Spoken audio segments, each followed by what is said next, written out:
গীতমালা 21 number গীতৰ আৰম্ভণিৰ 1 পদৰ পৰা 6 পদলৈ। হে জিহুৱা, তোমাৰ শক্তিত ৰজাই আনন্দ কৰে। তোমাৰ পৰিত্ৰাণত তেওঁ কেনে উল্লাসিত হয়। তুমি তেওঁৰ মনৰ বাঞ্ছা পূৰ কৰিলা। তেওঁৰ ওঠৰ প্ৰাৰ্থনা সম্ফল নকৰাকৈ নাথাকিলা। কিয়নো তুমি নানা মংগলৰ আশীৰ্বাদেৰে তেওঁৰ সন্মুখত উপস্থিত হ'লা। তুমি তেওঁৰ মূৰত নিভাজ সোণৰ কিৰীটি দিলা। তেওঁ তোমাৰ পৰা দীৰ্ঘায়ু খুজিলে, তুমি তেওঁক তাক দিলা। অনন্তকালৰ নিমিত্তে তুমি তেওঁক পৰমায়ু দিলা। তোমাৰ পৰিত্ৰাণত তেওঁ মহা গৌৰৱান্বিত হয়। তুমি তেওঁৰ ওপৰত মৰ্যাদা আৰু প্ৰতাপ ৰাখিছা। কিয়নো তুমি তেওঁক চিৰকাললৈকে আশীৰ্বাদযুক্ত কৰিছা আৰু তোমাৰ সাক্ষাতে তেওঁক আনন্দেৰে আনন্দিত কৰিছা।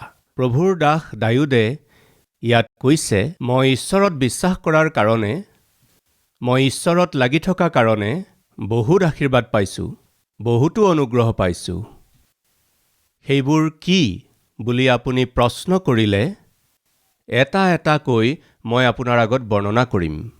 এইদৰে কোৱাৰ নিচিনাকৈ দাউদে লিখিছে, আপুনি ঈশ্বৰৰ ওপৰত বিশ্বাস কৰিলে, তেওঁত নিৰ্ভৰ কৰি থাকিলে কেনেকুৱা ধৰণৰ আশীৰ্বাদ, কেনেকুৱা ধৰণৰ ঐশ্বৰ্য পাব। আমাৰ বহুতৰে মনৰ এটা অভিপ্ৰায় হৈছে, মই ঈশ্বৰত বিশ্বাস কৰোঁ, কিন্তু ঈশ্বৰে মোক একোকে দিয়া নাই। ঈশ্বৰৰ আগত প্ৰাৰ্থনা কৰোঁ, কিন্তু ঈশ্বৰে মোৰ প্ৰাৰ্থনাবোৰৰ উত্তৰ দিয়া নাই। আশা কৰি আছোঁ, কিন্তু এতিয়ালৈকে পোৱা নাই বুলি বহুতে কয়। এজন ব্যক্তিৰ আগত আধা ভৰি থকা গাখীৰৰ গ্লাছ এটা, কাঁচৰ গ্লাছ এটা সেই ব্যক্তিৰ হাতত দিয়া হ'ল। আধা গ্লাছ গাখীৰ থকা সেই গ্লাছটো দি তেওঁ সুধিলে, তুমি কি দেখিছা ইয়াত? গ্লাছটোৰ আধাখিনি খালী দেখিছা নে গ্লাছটোৰ আধাখিনি গাখীৰ দেখিছা? তুমি কি দেখিছা? এই বুলি প্ৰশ্ন কৰিলে। তেতিয়া তেওঁ কি বুলি উত্তৰ দিলে জানেনে? আপুনি কি বুলি ক'ব কওকচোন? আপোনাৰ হাতত কাঁচৰ গ্লাছ এটা আছে, আধাখিনি খালী হৈ আছে, আধাখিনি ভৰি আছে। আপুনি তাত কি দেখিব? আধাখিনি ভৰি থকা কাঁচৰ গ্লাছটো দেখিব। তাত সন্তুষ্ট আপুনি হ'বনে? নে গ্লাছটো আধা খালী হৈ আছে বুলি কান্দিব? কি কৰিব? সেই ব্যক্তিগৰাকীয়ে এটা হাঁহি উঠা উত্তৰ দিলে। কি কৈছিল জানেনে? না মই আধা খালী দেখিছোঁ, না আধা ভৰা দেখিছোঁ। মোৰ হাতত যে এই কাঁচৰ গ্লাছটো আছে, সেইটোৱে মোলৈ যথেষ্ট। তেওঁ কি কৈছে? কাঁচৰ গ্লাছটোৱে যথেষ্ট। সেয়া আধা ভৰা হৈ থাকক বা আধা খালী হৈ থাকক। মই ভৱিষ্যতত বিশ্বাস কৰোঁ, এদিন নহয় এদিন এই পাত্ৰটো ঈশ্বৰে পৰিপূৰ্ণ কৰিব। আশাই আমাৰ জীৱনত কি কৰে বুলি ক'লে, আমাৰ ভিতৰত ভৱিষ্যতৰ বিষয়ে আশা জন্মায়। আজি মোৰ পাত্ৰটো আধা খালী হৈ আছে বুলি কান্দিব পাৰে, নাইবা আধাহে আছে বুলিও কান্দিব পাৰে, নাইবা অন্তত পাত্ৰটো মোৰ হাতত আছে। অহাকালি এই পাত্ৰটো ভৰাই তুলিব পৰা ঈশ্বৰ আছে। সেই ঈশ্বৰজনৰ ওপৰত মোৰ ভৰসা আছে। কোনোবা এদিন এই পাত্ৰটো পূৰ্ণ হৈ উপচি পৰাকৈ ভৰিব। সেই বিশ্বাস মোৰ আছে। প্ৰিয় ভাই ভনীসকল, ঈশ্বৰৰ ওপৰত বিশ্বাস কৰাৰ দ্বাৰা আপুনি লাভ কৰা আশীৰ্বাদ কি? আপোনাক লিখিবলৈ ক'লে কি লিখিব? কিমান লিখিব? আমাৰ মাজৰ বহুতৰে জীৱনত এটা দুৰ্বলতা কি জানেনে? পাহৰি যোৱা। কি হয়? পাহৰি যোৱা। কাৰোবাক 10 টকা এটা দিলে আমি পাহৰি নাযাওঁ। কাৰোবাক অকণমান সহায় কৰিলে আমি নাপাহৰোঁ। কিন্তু আন কোনোবাই আমাক সহায় কৰিলে বৰ সহজতে পাহৰি যাওঁ। সেইবাবে এজন প্ৰভুৰ দাসে কৈছিল, আপুনি যদি কাৰোবাক সহায় কৰিলে, তেন্তে সেই সহায়ক বালিৰ ওপৰত লিখক, আৰু কোনোবাই আপোনাক সহায় কৰিলে তাক শিলৰ পতাৰ ওপৰত লিখক বুলি কৈছিল। আমাৰ সকলো ওলোটা নহয় জানো? আমি যদি কাৰোবাক সহায় কৰি পালোঁ, তাক আমি শিলৰ ওপৰত লিখোঁ, নমৰালৈকে নাপাহৰোঁ। কিন্তু কোনোবাই আমাক সহায় কৰিলে সেই কথা আমি মনতেই নাৰাখোঁ। প্ৰিয় ভাই ভনীসকল, আপোনালোকে কৰা সহায়ৰ কথা বালিৰ ওপৰত লিখক। কেতিয়াবা আমি সাগৰৰ পাৰলৈ গ'লে বালিত কিবা কিবি লিখা হয়। নিজৰ পচন্দৰ মানুহৰ নাম লিখে। সেই প্ৰেমত পৰা লোকসকলে ছোৱালীজনীৰ নাম লিখে, লাভ চিন এটা আঁকে আৰু তাৰ পাছত নিজৰ নাম লিখে। সেই ছোৱালীজনীয়েতো আন কাৰোবাৰ নাম লিখে, কিন্তু এই পাগলেতো সেই ছোৱালীজনীৰেই নাম লিখে। এই ষ্টৰিবিলাক আপোনালোকে জানে। কিন্তু সাগৰৰ ঢৌ যেতিয়া ডাঙৰকৈ উঠে আৰু পাৰলৈকে আহে, তেতিয়া বালিৰ ওপৰত বৰ মৰমেৰে লিখা সেই নামবোৰ মুচি যায়। সেই নাম নোহোৱা হয়। এই লাভো নোহোৱা হয়, লাভাৰ্ছো গুচি যায়। সাধাৰণতে বালিৰ ওপৰত লিখাবোৰ পানীৰ ঢৌৱে উটুৱাই নিয়ে। প্ৰিয় ভাই ভনীসকল, আমাৰ বহুতৰে জীৱনত এই পাহৰি যোৱা বেমাৰটো আছে। গীত ৰচকে কৈছে, হে মোৰ মন জিহুৱাৰ ধন্যবাদ কৰা আৰু তেওঁৰ কোনো উপকাৰক নাপাহৰিবা। নাপাহৰিবা, নাপাহৰিবা বুলি ক'লে আমি সকলো পাহৰি যাওঁ। এয়া সঁচা কথা।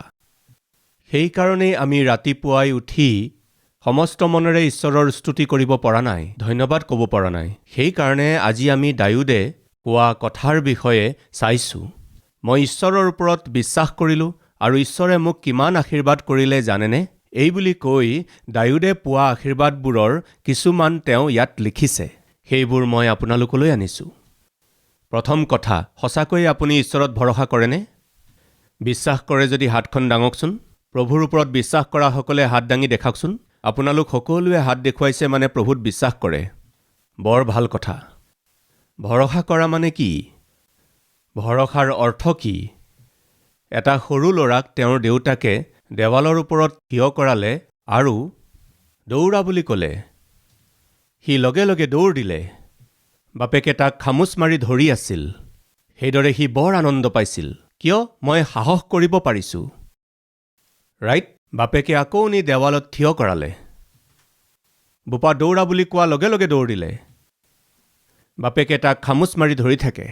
তাৰ বাপেকে তাক ধৰি নথকাহেঁতেন? তাৰ বাপেকে তাক ভালদৰে নধৰাহেঁতেন? বাপেকৰ হাতৰ পৰা পিছলি যোৱাহেঁতেন? তাৰ গোটেইকেইটা দাঁত সৰি গ'লহেঁতেন। তাৰ বাপেকে দেৱালত থিয় কৰাই জাম্প জাম্প বুলি কৈছিল, কিন্তু ল'ৰাই জাম্প কৰা নাছিল, চাই আছিল। আৰে জাপ মাৰা, এনেকৈ চাই আছে। দৌৰা, এনেকৈ চাই আছে। এতিয়া কওকচোন, তাৰ কি নাই? কওক। তেওঁৰ বাপেকৰ ওপৰত ভৰসা নাই। ভৰসা থকা হ'লে কি কৰিলেহেঁতেন জানেনে? সাহস কৰিলেহেঁতেন। তাৰ মনত সাহস আহিলহেঁতেন। প্ৰিয় ভাই ভনীসকল, সেইদিনা গুলিয়াথৰ নিচিনা বৰ বলৱান ব্যক্তি ইজৰাইলৰ বিৰুদ্ধে আহোঁতে চৌলৰ ভৰসা নাছিল। দায়ুদৰ ভাইবিলাকৰো ভৰসা নাছিল। সেনাবিলাকৰো ভৰসা নাছিল। সেনাপতিবিলাকৰো ভৰসা নাছিল। সেনা বিষয়াবিলাকৰো ভৰসা নাছিল। কি কাৰণত? সেই ব্যক্তিজনৰ ওপৰত ঈশ্বৰে আমাক বিজয় দিব, তাৰ ভৰসা নাই। ভৰসা নাছিল কাৰণে তেওঁলোকে একো কৰিব নোৱাৰা অৱস্থাত আছিল। ভৰসা নাছিল কাৰণে তেওঁলোক অসহায় হৈ থাকি গৈছিল। বাইবেলে কৈছে তেওঁলোকৰ মন নিৰাশ হৈ পৰিছিল। তেওঁলোক ব্যাকুল হৈছিল, ভয় খাইছিল। আৰু তেতিয়াই দায়ুদ আগবাঢ়ি আহিছিল। বাহিনীবিলাকৰ ঈশ্বৰ জিহুৱাৰ বিৰুদ্ধে মাত মতা এইজন কোননো? তুমি তৰোৱাল আৰু ঢাল লৈ আহিছা, কিন্তু মই হ'লে সেনাবিলাকৰ ঈশ্বৰ জিহুৱাৰ নামত আহিছোঁ। সেয়া কি আছিল? ভৰসা। চৌলক গৈ ক'লে, মহাৰাজ, মই যাম। মই গৈ তাক মাৰি পেলাম। তেতিয়া চৌলে ক'লে, তুমি এতিয়া সৰু হৈ আছা। তুমি কেনেকৈ পাৰিবা? কিন্তু তেওঁ সৰুৰে পৰাই যোদ্ধা মহাবীৰ আছিল। চৌলে ক'লে, মই আৰু মোৰ সেনাই পাৰা নাই, তুমি কেনেকৈ পাৰিবা? তেতিয়া দায়ুদে কি কৈছিল জানেনে? মই এদিন মোৰ ভেড়াবিলাক চৰাই থাকোঁতে ক'ৰবাৰ পৰা এটা সিংহ ওলাই আহিছিল। মোৰ ভেড়াবিলাকৰ ওপৰত হঠাৎ সিংহই আক্ৰমণ কৰি মোৰ ভেড়া লৈ যাবলৈ চেষ্টা কৰোঁতে মোৰ ঈশ্বৰ জিহুৱাই মোক শক্তি দিলে। সেই শক্তিৰে মই সেই সিংহটোক চিৰি পেলালোঁ। এবাৰ ভালুক আহিছিল। মোৰ ভেড়াক আক্ৰমণ কৰোঁতে মই সেই ভালুকৰ ওপৰত আক্ৰমণ কৰি তাকো মই মাৰি পেলালোঁ। যিজন ঈশ্বৰে শুনিছেনে? যিজন ঈশ্বৰে সিংহৰ মুখৰ পৰা ভালুকৰ আক্ৰমণৰ পৰা মোক ৰক্ষা কৰিছিল, সেইজন ঈশ্বৰেই গলিয়াথৰ হাতৰ পৰাও মোক ৰক্ষা কৰিব, মোক জয়দান কৰিব। বন্ধুসকল, অতীতৰ সেই ঘটনাবোৰে তেওঁৰ বিশ্বাস বঢ়াই দিছিল। দাউদৰ সন্মুখত কোনোবা শত্ৰু থাকিলে সেই শত্ৰুজন বৰ বলৱান যেন দেখিলেও সেই শত্ৰুজনৰ সন্মুখত যেতিয়া সকলোৱে ভয় খাই আছিল, কিন্তু দাউদৰ ইমান সাহসৰ কাৰণ কি? দাউদে ঈশ্বৰৰ ওপৰত ইমান ভৰসা কৰিব পৰাৰ কাৰণ কি আছিল? তাৰ কাৰণ হৈছে মেমৰি, স্মৃতিশক্তি। স্মৃতিশক্তি। এই স্মৃতিশক্তি কি? অতীতত মোৰ ঈশ্বৰে মোক জয়দান কৰিছিল, মোক ৰক্ষা কৰিছিল, মোক বচাইছিল, মোৰ যত্ন লৈছিল। আকৌ এবাৰ মনত পেলাই দিছোঁ, আমাৰ জীৱনত আমি ঈশ্বৰৰ ওপৰত যিমান ভৰসা কৰিব লাগে সিমান কৰিব পৰা নাই কিয়? যি সময়ত আমি ভৰসা ৰাখিব লাগে সেই সময়ত পৰা নাই কিয়? কোনেও সহজতে মানি ল'ব নোৱাৰা আচৰিত কাৰ্য আৰু বিজয় আমি দেখিবলৈ পোৱা নাই কিয়? ইয়াৰ কাৰণ হৈছে আমাৰ স্মৃতিশক্তি বেয়া। সাধাৰণতে আপোনাৰ আগত সমস্যা থাকিলে, সাধাৰণতে শয়তানে যেতিয়া আপোনাক প্ৰত্যাহ্বান জনায়, সেই সমস্যা আৰু সেই প্ৰত্যাহ্বান আপোনাৰ শক্তিতকৈ অধিক হ'ব পাৰে। শয়তানে কৰা কামবোৰ কেনেকুৱা জানেনে? অতীতত ঈশ্বৰে আপোনাক যেনেকৈ বচাইছিল, তেওঁ কেনেকৈ আপোনাৰ যত্ন লৈছিল, আপোনাক কেনেকৈ তেওঁ ৰক্ষা কৰিছিল, আপুনি সাহস কৰিব পৰাকৈ ঈশ্বৰে কেনেকৈ আপোনাক থিয় কৰালে, আপোনাক পাহৰাবলৈ চেষ্টা কৰে। অতীতত ঈশ্বৰে কৰা আচৰিত কৰ্মবোৰ যাতে আপোনাৰ মনত নপৰে তাৰ চেষ্টা কৰে। যি সময়ত আপুনি অতীতৰ কথা পাহৰি যায়, সেই সময়তেই ভৱিষ্যতৰ সন্মুখীন হ'বলৈ আপুনি শক্তি সহজতেই হেৰুৱাই পেলায়। বুজি পাইছেনে আপুনি? আপুনি আজি হয়তো বেমাৰত পৰি আছে। মোৰ কি হ'ব বুলি হয়তো ভয়তে আপুনি কঁপি আছে। হয়তো আজি আপুনি আৰ্থিক অনাটনত পৰিছে। এই ধাৰ কেনেকৈ মাৰিম বুলি হয়তো চিন্তাত ভয় খাইছে। হয়তো আজি পাৰিবাৰিক সমস্যাৰ মাজেৰে গৈ আছে। মোৰ পৰিয়ালৰ কি হ'ব বুলি হয়তো ভয় খাই আছে। এনেকৈ ভয় খোৱাৰ, এনেকৈ ব্যাকুল হোৱাৰ, এনেকৈ ভয় খোৱাৰ কাৰণ মই কওঁনে? অতীতত ঈশ্বৰে কৰা মংগলসমূহ আপুনি একেবাৰে পাহৰি পেলাইছে। আজি এই বাৰ্তা শুনি থকা ভাই ভনীসকল, আপোনাৰ সমস্যা যেনেকুৱাই নহওক, যিমানেই জটিল নহওক, মোৰ আপোনাৰ প্ৰতি প্ৰশ্ন, আপুনি তেনেকুৱা সমস্যাৰ সন্মুখীন আগতে হৈছিলনে? আৰ্থিক সমস্যাত পৰিছে, নহয় জানো? অতীতত তেনেকৈ আৰ্থিক সমস্যাত পৰোঁতে ঈশ্বৰে আপোনাক সহায় কৰিছিল নে নাই? মই সুধিব খুজিছোঁ প্ৰিয় ভাই ভনীসকল, আপোনালোকৰ কোনোবা আৰ্থিক সমস্যাত পৰি আছে নেকি? হাত দাঙি দেখুৱাওকচোন। ৰাইট। অতীতত আপুনি আৰ্থিক সমস্যাত পৰোঁতে ঈশ্বৰে আপোনাক সহায় কৰিছিলনে? যিসকলক সহায় কৰিছিল হাত দাঙকচোন। গতিকে আমি আৰাধনা কৰা ঈশ্বৰজন কোন?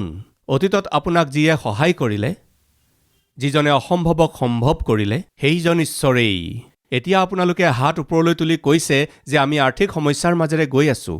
আপোনালোকক আকৌ সহায় কৰিবলৈ মোৰ ঈশ্বৰ যুগুত আছে। কোনোবা বেমাৰ আজাৰত আক্ৰান্ত হৈ আছে নেকি? ওপৰলৈ হাত তুলি দেখুৱাওকচোন। ৰাইট। আজি আপুনি বেমাৰত পৰি আছে নহয়? আগতে কেতিয়াবা অতীতত আপুনি বেমাৰত পৰোঁতে ঈশ্বৰে আপোনাক দয়া কৰি সুস্থ কৰিছিলনে? সতীশ কুমাৰক ঈশ্বৰে কেইবাবাৰো সুস্থ কৰিছিল। সেইকাৰণে আজি মই ইয়াত থিয় হৈ বাক্যৰ পৰিচৰ্যা কৰিব পাৰিছোঁ। ঘণ্টা ঘণ্টা ধৰি বাক্য প্ৰচাৰ কৰিছোঁ। বছৰৰ পিছত বছৰ, প্ৰায় বিগত 30 বছৰ ধৰি বাক্য প্ৰচাৰ কৰিবলৈ এই মহান সুযোগ এই অধম সেৱকক দান কৰিছে, যাৰ ফলস্বৰূপে এবাৰ মই যেতিয়া থিয় হৈ ঈশ্বৰৰ বাক্য প্ৰচাৰ কৰি আছিলোঁ, মোৰ কঁকালৰ বিষ এটা আৰম্ভ হ'ল। কঁকালৰ সেই বিষটোৰ কাৰণে বহাৰ পিছত উঠিবলৈ চেষ্টা কৰোঁতে উঠিব পৰা নাছিলোঁ। ডক্তৰৰ ওচৰলৈ যেতিয়া গ'লোঁ, তেওঁ ক'লে 30 মিনিটতকৈ বেছি সময় থিয় হৈ থাকিব নোৱাৰিব। আপুনি অধিক সময় থিয় হৈ থকাৰ কাৰণে আপোনাৰ ৰাজহাড়ডাল দুৰ্বল হৈ পৰিছে। সেইকাৰণে এতিয়াৰ পৰা আপুনি 30 মিনিটতকৈ অধিক সময় থিয় হৈ নাথাকিব। তেওঁ স্পষ্টকৈ কৈ দিছিল, যদি 30 মিনিটতকৈ অধিক সময় আপুনি থিয় হৈ থাকে, তেন্তে এদিন নহয় এদিন আপোনাৰ ৰাজহাড়ডালৰ অপাৰেশ্যন কৰিব লাগিব। তেনেকুৱা হ'বলৈ নিদিব বুলি তেওঁ কৈছিল। এতিয়া মই 30 মিনিটতকৈ বেছি সময় প্ৰচাৰ কৰিব নোৱাৰিম। মোৰ সকলো শেষ হৈ গ'ল, এই বুলি ভাবি যদি মই মনে মনে বহি যাওঁ, তেন্তে কেনেকৈ হ'ব কওকচোন? টান কথা। এদিন বাক্য ঘোষণা কৰি তেনেকৈয়ে অলপ সময় জিৰণি লৈ উঠিব খুজিছিলোঁ কিন্তু নোৱাৰিলোঁ, একেবাৰে উঠিব নোৱাৰিলোঁ। সেইদিনা মই প্ৰভুক ক'লোঁ, প্ৰভু, মোৰ এতিয়া 50 বছৰো হোৱা নাই, এতিয়াই কঁকালৰ বিষ কিয়? মোৰ ৰাজহাড়ৰ সমস্যা কিয় হ'ল? এনেকুৱা হ'লে মই কেনেকৈ বাক্য ঘোষণা কৰিম? প্ৰভু মোক এই সময়তে স্পৰ্শ কৰি মোক সুস্থ কৰক পিতা। প্ৰাৰ্থনা কৰিলোঁ। প্ৰাৰ্থনা কৰাৰ পিছত উঠিবলৈ চেষ্টা কৰিলোঁ। অদ্ভুত ৰূপে সেই সময়তেই মোৰ প্ৰভুৱে মোক সুস্থ কৰিলে। মই যিজনৰ পৰিচৰ্যা কৰোঁ তেওঁ সুস্থকাৰী প্ৰভু। ৰাইট? তাৰ পিছত হয়তো প্ৰায় 1 মাহৰ পিছত আকৌ আৰম্ভ হ'ল। কি? কঁকালৰ বিষ আকৌ আৰম্ভ হ'ল। উঠিবলৈ চেষ্টা কৰিছিলোঁ কিন্তু বৰ কষ্ট হৈছিল। তেতিয়া মই কি কৰিছিলোঁ জানেনে? সেই অৱস্থাতেই আঁঠু লৈ ক'লোঁ, প্ৰভু, ইয়াৰ আগৰবাৰ যেতিয়া এই সমস্যা হৈছিল আপুনি সুস্থ কৰিছিল নহয়? দুনাই সেই সমস্যা হ'লে আপুনি সুস্থ কৰিব পাৰে নহয়? মোক সুস্থ কৰক পিতা। মই আকৌ সেই সমস্যাত পৰিলোঁ, দয়া কৰক পিতা। এই কঁকালৰ বিষৰ পৰা মোক সুস্থ কৰক পিতা। মই প্ৰাৰ্থনা কৰাত ঈশ্বৰে অনুগ্ৰহেৰে আকৌ সুস্থ কৰিলে। প্ৰিয় ভাই ভনীসকল, আমাৰ জীৱনলৈ কিবা সমস্যা আহিলে সেই সমস্যাৰ সমাধান হ'ব। কাৰণ অতীতত যেতিয়া সমস্যা আহিছিল তেতিয়া ঈশ্বৰে সেই সমস্যা সমাধান কৰিছিল। সমাধান কৰোঁতা ঈশ্বৰজনৰ কথা আমাৰ মনত যদি থাকে আৰু যদি কৃতজ্ঞ মন এটা আমাৰ থাকে, আপুনি আমাক দয়া কৰিলে, অতীতত আমাক সুস্থ কৰিলে। অতীততো এনেকুৱাই সমস্যা, ইয়াতকৈও ডাঙৰ সমস্যা আহোঁতে আপুনি মোক দয়া কৰি সুস্থ কৰিছিল নহয়? ইয়াতকৈও টান আৰ্থিক অনাটন আহোঁতে মোলৈ দয়া কৰি আচৰিত কৰ্ম কৰিছিল নহয়? এইবাৰো দয়া কৰক পিতা। এনেকৈ প্ৰাৰ্থনা কৰিলে ঈশ্বৰে কি কৰিব? গ্ৰহণ কৰিব। কি কৰিব? গ্ৰহণ কৰিব। আপুনি ঈশ্বৰত ভৰসা কৰিলে পাব পৰা প্ৰথম আশীৰ্বাদ হৈছে তেওঁ গ্ৰহণ কৰিব। কি গ্ৰহণ কৰিব? আপোনাৰ প্ৰাৰ্থনা গ্ৰহণ কৰিব। তেওঁ আপোনাৰ প্ৰাৰ্থনা গ্ৰহণ কৰিবলৈ হ'লে আপোনাৰ স্মৃতি ঠিক থাকিব লাগিব। এতিয়া যে মই ক'লোঁ, মই যি কৰিছিলোঁ, আকৌ মোৰ জীৱনলৈ সমস্যা আহোঁতে মই কি প্ৰাৰ্থনা কৰিছিলোঁ? অতীতত যে আপুনি মোক সুস্থ কৰিছিল। মোৰ প্ৰশ্ন, 2000 বছৰ আগতে ঈশ্বৰৰ যি সামৰ্থ্য আছিল, আজি 2000 বছৰ পাছত সেই সামৰ্থ্য কমি গৈছে বুলি ক'ব নেকি? কি ক'ব? প্ৰভুৰ বিষয়ে বাইবেলত কৈছে, তেওঁ কালি, আজি আৰু সদাকাললৈকে একে হৈ আছে, একে হৈ থাকে। তেওঁ সলনি নহয়, তেওঁ পৰিৱৰ্তন নহয়। আমি যিহেতু সলনি নোহোৱা ঈশ্বৰৰ পৰিচৰ্যা কৰোঁ, সেইবাবে যেতিয়াই কষ্টৰ মাজেৰে যাওঁ, তেতিয়া আমাৰ প্ৰাৰ্থনা তেওঁ শুনিবলৈ হ'লে বিশ্বাস কৰিব লাগিব। বিশ্বাস কি? অতীতত সহায় কৰোঁতা ঈশ্বৰে আজিও সহায় কৰিব। বিশ্বাস থাকিব লাগে। দাউদৰ এই বিশ্বাস আছিল। অতীতত সিংহৰ মুখৰ পৰা বচোৱা ঈশ্বৰে, অতীতত ভালুকৰ হাতৰ পৰা ৰক্ষা কৰি জয়দান কৰা ঈশ্বৰজনে আজিও কৰিব পাৰিব। কিন্তু আনহাতে চৌলৰ কি আছিল বাৰু কওকচোন? চৌলৰ স্মৃতিশক্তিনো ক'ত আছিল? চৌলৰ কৃতজ্ঞ জীৱন নাছিল। ঈশ্বৰৰ ওপৰত ভৰসা ক'ত আছিল? প্ৰথম কথা, ঈশ্বৰৰ ওপৰত ভৰসাই নাছিল। দ্বিতীয়তে, ঈশ্বৰৰ প্ৰতি কৃতজ্ঞ মন এটাও নাছিল। তৃতীয়তে, অতীতত ঈশ্বৰৰ দ্বাৰা কৰা হোৱা আচৰিত কাৰ্যবোৰৰ প্ৰতি সোঁৱৰণ কৰা স্বভাৱো নাছিল। ফলস্বৰূপে শত্ৰু আহোঁতে অসমৰ্থ হৈ থাকি গ'ল, হাত ভৰি কোচাই থাকি যাব লগা হ'ল। গীতমালাৰ 21 নম্বৰ গীতৰ 2 পদটো একেলগে পাঠ কৰোঁ হওক। তুমি তেওঁৰ মনৰ বাঞ্ছা পূৰ কৰিলা, তেওঁৰ ওঠৰ প্ৰাৰ্থনা সামফল নকৰাকৈ নাথাকিলা। তাৰ মানে গ্ৰহণ কৰিছে।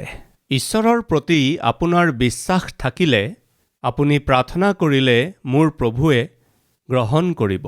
প্ৰথম কথা, প্ৰভুৰ ওপৰত বিশ্বাস ৰাখিলে, ঈশ্বৰৰ ওপৰত ভৰসা ৰাখিলে, আপুনি যেতিয়াই প্ৰাৰ্থনা কৰিব, ঈশ্বৰে সেই প্ৰাৰ্থনা গ্ৰহণ কৰিব। দ্বিতীয়তে, মনৰ বাঞ্ছা পূৰ কৰিব। তৃতীয়তে, আশীৰ্বাদ দিব। চতুৰ্থ, নিভাজ সোণৰ কিৰীটি পিন্ধাব। সৰ্বপ্ৰথমে গ্ৰহণ কৰে। কি গ্ৰহণ কৰে? আপুনি প্ৰাৰ্থনা কৰিলে প্ৰভুৱে সেই প্ৰাৰ্থনা গ্ৰহণ কৰে। দ্বিতীয়তে আপোনাৰ মনৰ বাঞ্ছা পূৰ কৰে। আপোনাৰ বাঞ্ছা পূৰ্ণ কৰে কেতিয়া জানেনে? যেতিয়া আপোনাৰ প্ৰাৰ্থনা বাক্য অনুসৰি কৰা হয়। আপুনি যেতিয়া প্ৰাৰ্থনা কৰে আৰু কিবা খোজে তেতিয়া প্ৰথমে জানিব লাগে যে আপুনি বাক্য অনুসৰি খুজিছেনে নাই।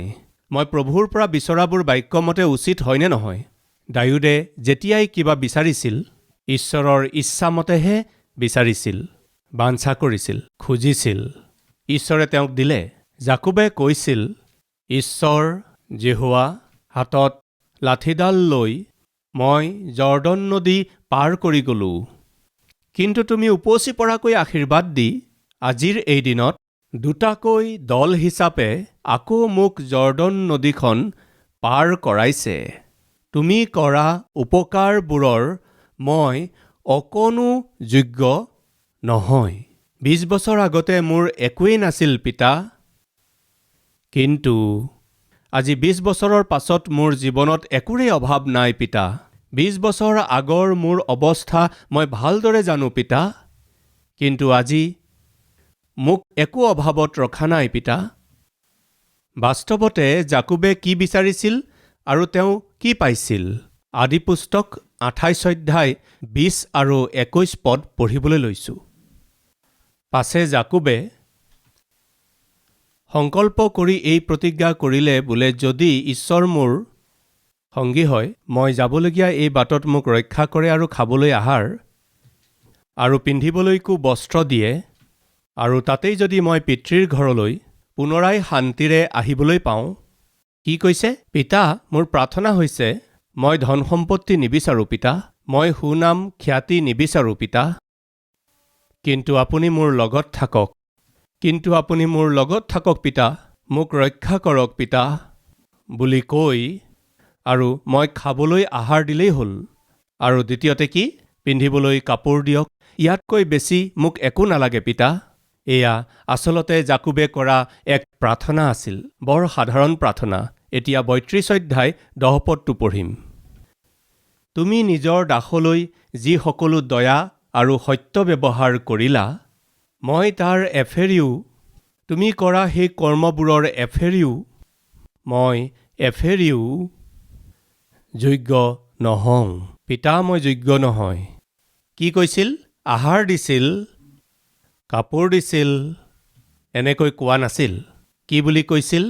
যি সকলো ব্যৱহাৰ কৰিলা, এটা বা দুটা নহয়, কিমান যে উপকাৰ পালোঁ হে পিতা, আপুনি যে মোক কিমান আশীৰ্বাদ কৰিলে, কিমান যে দয়া কৰিলে, কিয়নো মই হাতৰ লাখুটিডালিৰে মাথোন এই জৰ্দন নদী পাৰ হৈ গৈছিলোঁ, কিন্তু আপুনি ইমানবোৰ মংগল কাৰ্য কৰিলে বুলি কৈ তেওঁ কৈছে যে মই হাতৰ লাখুটিডালিৰে মাথোন এই জৰ্দন নদী পাৰ হৈ গৈছিলোঁ, কিন্তু এতিয়া মই দুদল হলোঁ। দুদল হ'ল। সেই দুটা দল কিমান ডাঙৰ আছিল? আপুনি পঢ়িলে বুজি পাব। জাকোবৰ জীৱনত ঈশ্বৰে কেনেকৈ কাম কৰিছিল। জাকোবৰ জীৱনত এই 20 বছৰ আগৰ আৰু 20 বছৰ পাছৰ অৱস্থাটো যদি চোৱা যায় আৰু তুলনা কৰিলে, জাকোবে খোজাতকৈ অধিক, তেওঁ ভবাতকৈ অধিক, তেওঁৰ বাঞ্ছাতকৈ অধিক উপচি পৰাকৈ ঈশ্বৰে আশীৰ্বাদ কৰা দেখিবলৈ পাওঁ। জাকোবে এবাৰ তেওঁৰ চাৰিওফালে চাই ঈশ্বৰক কৈছে, পিতা, ইমান ঐশ্বৰ্য, ইমান আশীৰ্বাদ পাবলৈ মই কি বুলি কৈছে? যোগ্য নহওঁ। এই বুলি কোৱাৰ অৰ্থ হৈছে, মই বিশেষ লোক হওঁ, মই যোগ্য হওঁ, সেইকাৰণে আপুনি মোক ইমান আশীৰ্বাদ কৰিছে বুলি ক'বলৈ মোৰ একো নাই পিতা। মই যিজনৰ প্ৰচাৰ কৰোঁ তেওঁৰ ওপৰত ভৰসা কৰা ভাই ভনীসকল, এটা ভাল খবৰ দিছোঁ। সেই ভাল খবৰটো হৈছে, মোৰ প্ৰভুৱে আপোনাৰ বাঞ্ছাসমূহ এদিন নহয় এদিন আপুনি আশা কৰাতকৈ অধিক, আপুনি খোজাতকৈ অধিক আশ্চৰ্যৰূপে পূৰ্ণ কৰিবৰ কাৰণে ঈশ্বৰে নিৰ্ণয় লৈ থৈছে।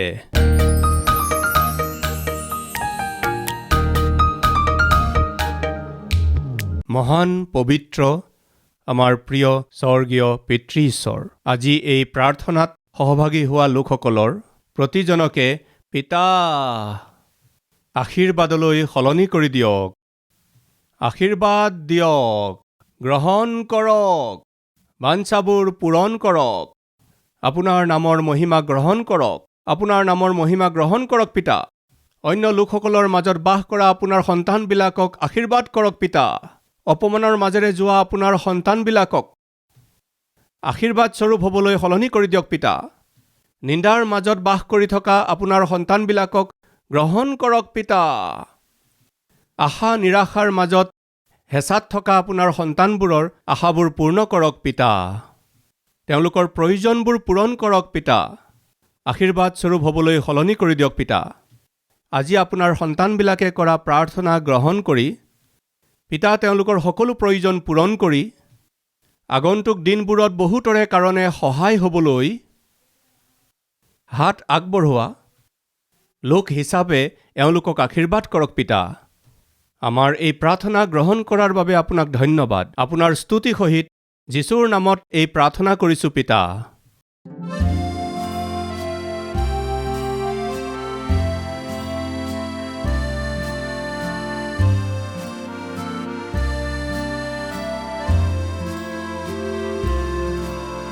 हमारा address Calvary, post box number 30, Kukatpally, Hyderabad 72।